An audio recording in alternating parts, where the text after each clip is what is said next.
Viešpatie, išgirsk mano žodžius, suprask mano apmąstymus, išklausyk mano šauksmą, mano karalių ir mano Dieve, nes tau aš melsiuosi.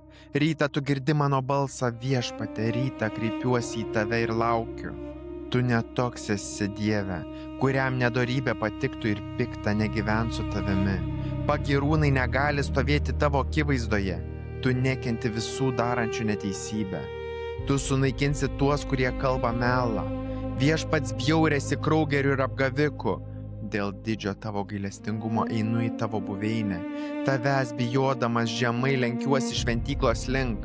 Viešpatie, vesk mane savo teisumu dėl mano priešų.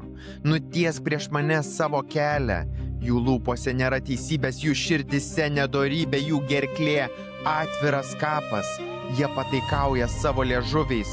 Sunaikink juos, Dieve, te pražūna patys savo keliuose.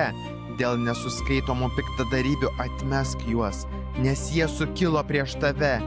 Tesidžiaugia visi, kurie tavyje prieglobsčio ieško, tegul nuolat šaukia iš džiaugsmo, nes tu apgini juos, te džiūgauja tavyje mylintis tavo vardą.